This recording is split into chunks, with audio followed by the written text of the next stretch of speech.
Bonjour, bienvenue sur une nouvelle vidéo de Tendance Cuisine by Simatic.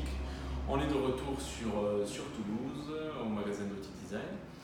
Et on va essayer de répondre à une problématique qu'on rencontre souvent, à savoir les clients nous demandent faut-il que je mette des meubles hauts? Est-ce que ça va pas faire trop lourd? Est-ce que ça va pas faire trop ancien? Est-ce que voilà, toutes ces questions autour du meuble haut. Il faut savoir que le meuble haut a plusieurs ouvertures en fonction de leur hauteur.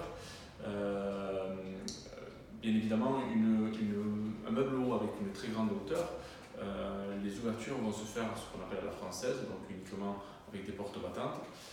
Par contre, si on a un meuble haut relativement bas et avec une très petite hauteur, c'est-à-dire une hauteur qui va être autour de 45, à peu près 40-45, on peut avoir des systèmes d'ouverture avec des portes relevables, donc mieux adaptés à cette hauteur-là.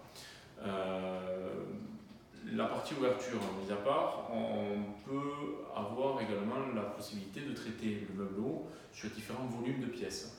Bien évidemment, une pièce avec une grande hauteur sous plafond n'aura pas les mêmes contraintes qu'une pièce avec des hauteurs de plafond relativement basses, en dessous de 2,40 m.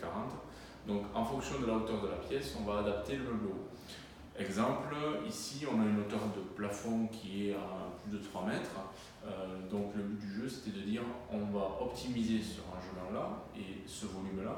Et là, sur cette implantation, on a créé ce qu'on appelle une alcôve, c'est-à-dire un élément qui prend une sorte de pont au niveau du meuble haut, c'est-à-dire qu'on a dans la continuité des colonnes, on ajoute du meuble haut et on le refait descendre de l'autre côté. Ça nous permet de créer vraiment cette niche, cette alcôve, c'est un élément ouvert qui va permettre d'intégrer la partie en dessous et de la mettre en valeur, mais également, donc pour revenir au meuble haut, de pouvoir avoir un élément de stockage. Certes, ce n'est pas l'élément où on va mettre nos verres de tous les jours, mais ça reste un élément de rangement intéressant. Et en plus de ça, sur des configurations comme celle-ci, on peut intégrer des luminaires. Donc au niveau lumière et éclairage de ce volume, on peut vraiment l'intégrer complètement au sein de la cuisine. Donc ça donne une ambiance différente. Au niveau des pièces qui vont être avec des hauteurs sous plafond un peu plus basses, là-dessus, si on peut traiter des meubles hauts, donc, comme je vous ai dit tout à l'heure, avec une faible hauteur, à ce moment-là, on va peut-être les souligner, avoir des meubles hauts qui vont être un peu plus longs pour donner une ligne et un rythme à la pièce qui va lui donner une connotation un peu plus longue, et on va optimiser plutôt sur l'horizontalité que plutôt sur la partie verticale. Et également, on peut très bien se dire, assumer le meuble haut et dire je veux un meuble haut, mais je veux l'assumer et je veux qu'on voit ce qu'il y a à l'intérieur. Donc à ce moment-là, on va traiter un meuble haut de type vitrine, donc soit totalement ouvert avec uniquement des étagères visibles. Donc là, il va avoir une utilité à la fois décorative, mais aussi un petit peu de rangement, où il faudra choisir le type de rangement qu'on va y mettre.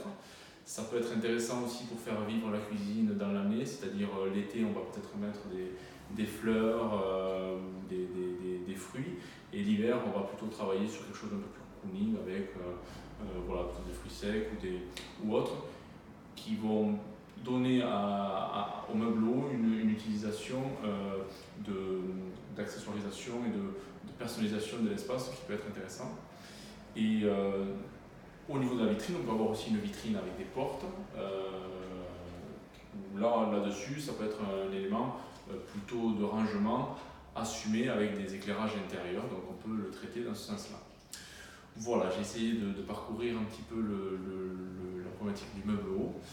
Sachez que de toute façon, chaque cuisine est différente et ce sera aux professionnels comme nous de nous adapter à cette contrainte.